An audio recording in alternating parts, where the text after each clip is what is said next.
Project Update number 26. Decision. They're making a turn-based game, also known as Damage Control Email number 1. So, it looks like Numenera is going to be a turn-based game. No surprise there. But let's look at their actual explanation that they took from us and see where they're coming from. Comment number 1. Turn-based combat can be tedious. The definition of tedious is too long, slow, or dull, tiresome, or monotonous. You do anything for too long, it becomes tiresome and monotonous. By design, turn-based is slower and longer, so hey, good luck with that. It will have narrative relevance and consequences. That's fine. Narrative relevance, good. Narrative breaking, not so good. So much for the slow-paced narrative. If any combat situation in Torment were tedious, it wouldn't be because it's turn-based. Well, aside from turn-based being by design slow and breaking the flow and metaphysics of the game, yeah. Again, anything can be made tedious, but whether they like it or not, by design, regardless of the function and the Numenera objects and skills and all the tactics they want to add, there's a greater chance of a turn-based system being more tedious. There's no escaping that. And here's the big one. Comment number 2. Turn-based combat can break immersion. Immersion is a tricky term that can mean a lot of things, but generally this comment is referring to the jarring sense a player gets when they're walking through a town and suddenly the whole world stops because, say, a feral dog saw them coming down the street. Exactly. Pacing has been halted. Time has stopped. Space has been controlled in some kind of bubble. The mind of the people and opposing force involved have been made blank. Some magical, unexplained social convention called combat by the big computer father figure in the sky has caused everyone to take gentlemanly turns and be told when and how they're available to take theirs. Again, this isn't what we're going to do. In general, we don't plan to surprise you with a crisis.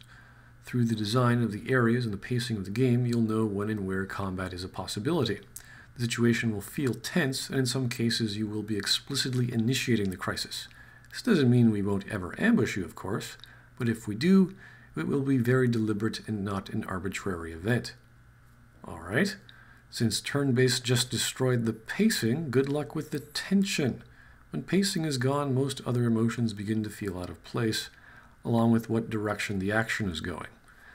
They're not going to have feral dogs come out of nowhere, yet they will ambush us with combat. Sure, that's not contradictory at all. So are they going to ambush us, or aren't they? But if they do, it won't be arbitrary? So the feral dog they may or may not ambush us with won't be arbitrary, so I guess that means the dog or the encounter will have some plot relevance in Chapter 6 or something?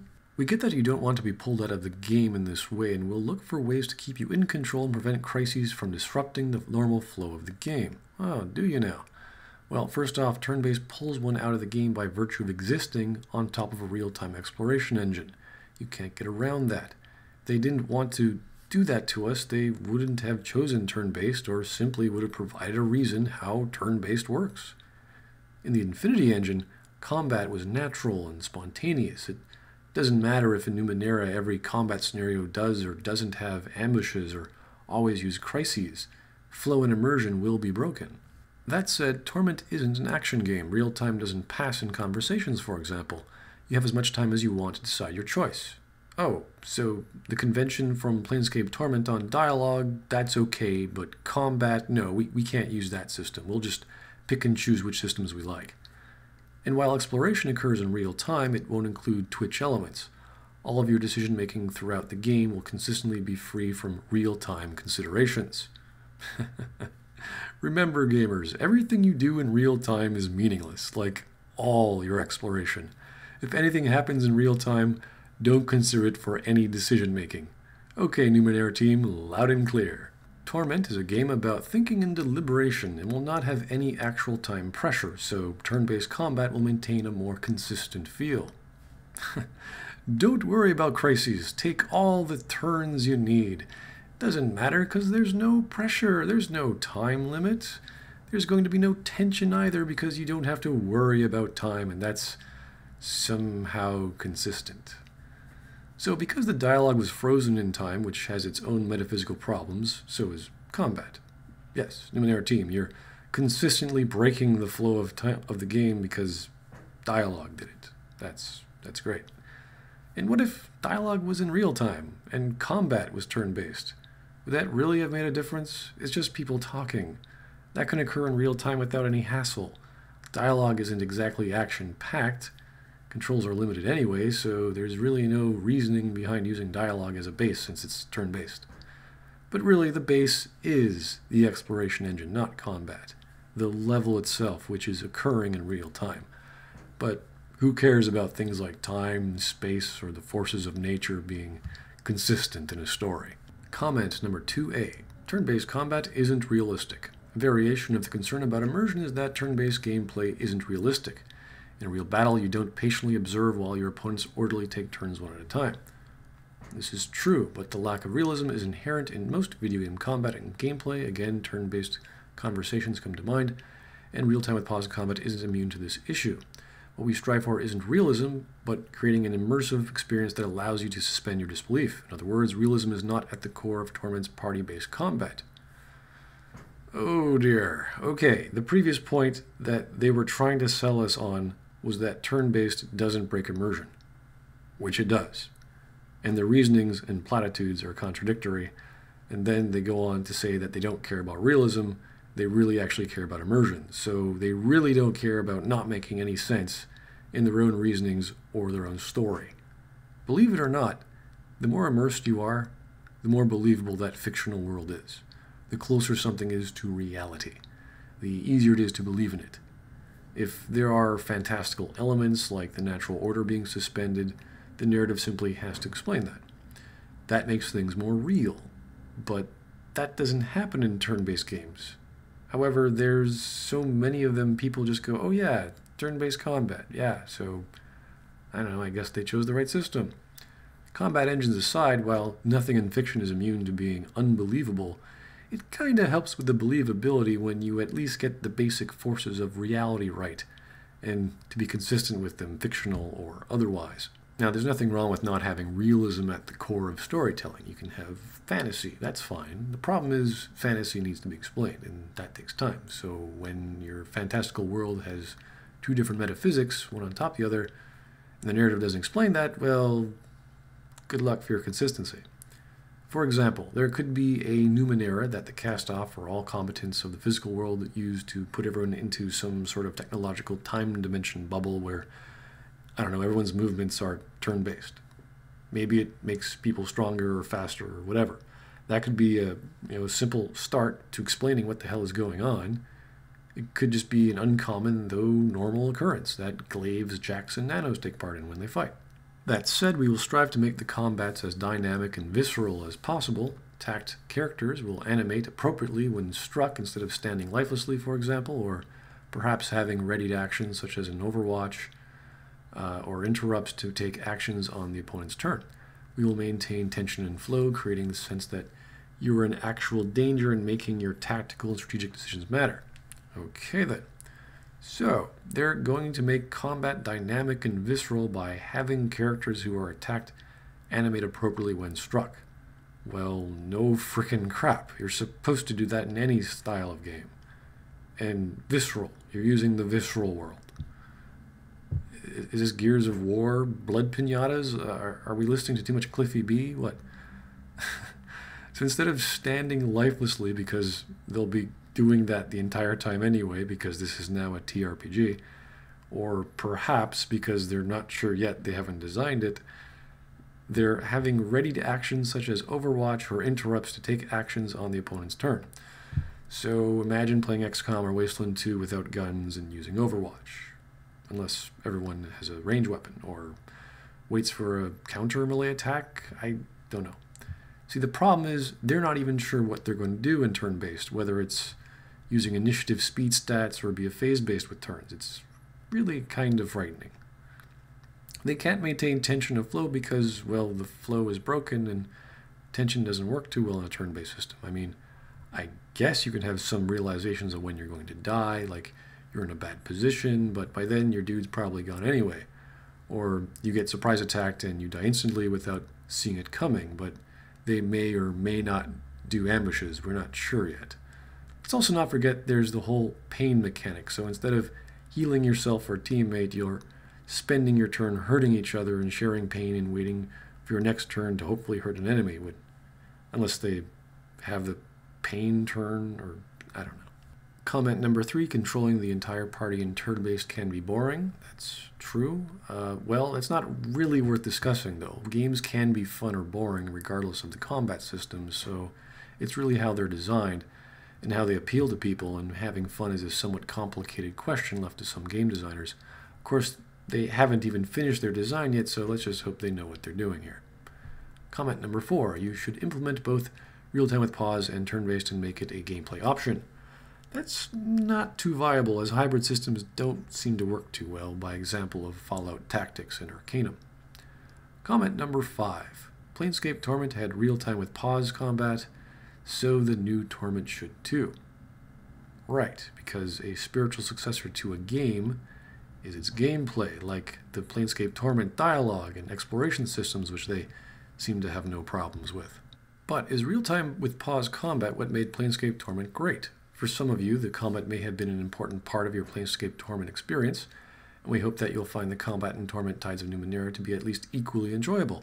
But we don't think Planescape Torment's combat system was what most players loved about the game. A great story can make things great. Any media, any game, people will play through a bad game with a great story. A compelling story makes bad gameplay at least playable, and sometimes a bad game enjoyable because they're controlling the characters they like. It makes the scenarios those characters are in more believable and real, but there's that word, Numenera doesn't like reality for some reason, so there's Numenera, a potentially bad game with a potentially great story. Now in Numenera, things are static, strategies are slow, and may even be limited by a magical grid system, we don't know yet. Numenera combat cannot be at least equally enjoyable to Planescape Torment, because they are now apples and oranges. When people love something, like the fans of something, they love everything about it. Its faults, its imperfections, everything. They're kind of obsessive. So if you try to change a winning formula, one of the greatest gaming experiences because some guy invents a new rule set for a tabletop by replacing something instead of improving on those faults, rest assured that you're going to piss people off. We believe Planescape Torment is considered one of the greatest RPGs of all time, not because its combat was real-time with pause, but because of its emphasis on the narrative and on role-playing your character. We explained this in the 4 pillars we described in the Kickstarter, which are the foundation for Torment Tides of Numenera. And in the narrative of Planescape Torment, there was a natural flow from exploration to combat. Because of a turn-based system in Numenera, that flow may or may not be broken, but it'll definitely be disrupted.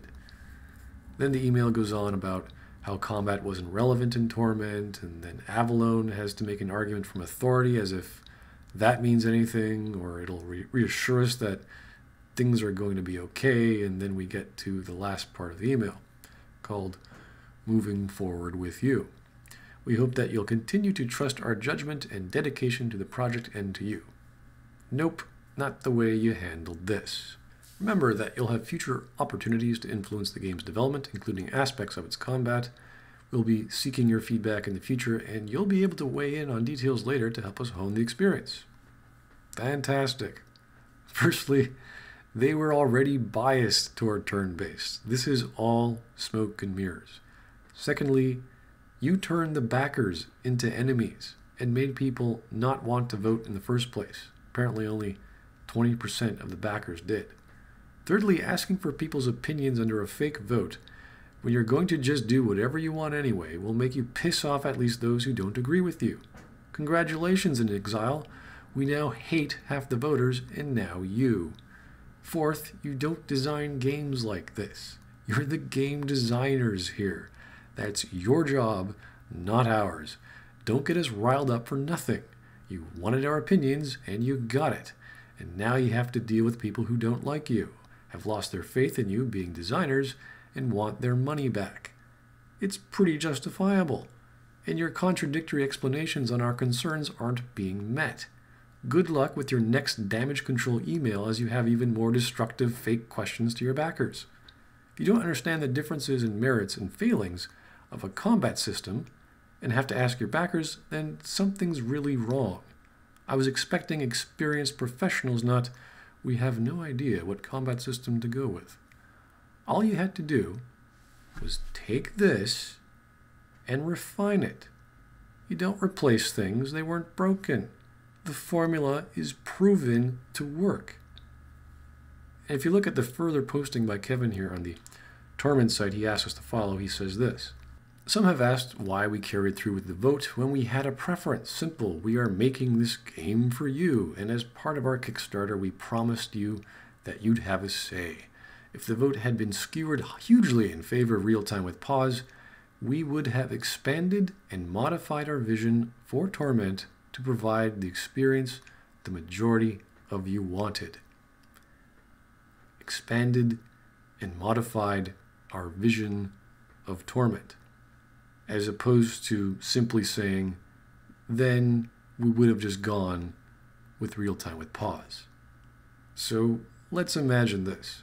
If the vote was 2% or 20% in favor of real-time with pause, they wouldn't care, because the concerns would have been pretty much the same. They'd still do turn-based, and they still would have released this exact email. This was a rigged system, a waste of time. All it did was piss people off. Sorry, In Exile, but you suck at designing games this way. Getting intelligent backer feedback and explaining this nonsense. Numenera's turn-based combat system will break flow of the narrative, be slow, not very tense, and not very exciting. With an antiquated combat system, all Numenera has going for it is its storytelling. I do expect to see ambushing, yet non-ambushing feral dogs be plot relevant in later crises of something, I don't know, but they haven't even designed that yet. Real-time with pause would have made the original backers who wanted a real-time game happy, and marginally enjoyed the turn-based people who had no reason to expect a turn-based game. Lots of us aren't hardcore D&D players, but we're hardcore Planescape Torment players. You could have done as many turns as you wanted in a real-time with pause game, being even more immersive since pacing and metaphysics would have been consistent. Could have been as hands-on or off as you like. And now, Numenera, by design, a spiritual successor in name only, is like the cast-off, a broken shell of its former self, controlled by unseen metaphysical forces and schizophrenia whenever someone picks up a club and takes an eternity during their turn to walk one step forward but angrily goes 2 steps back.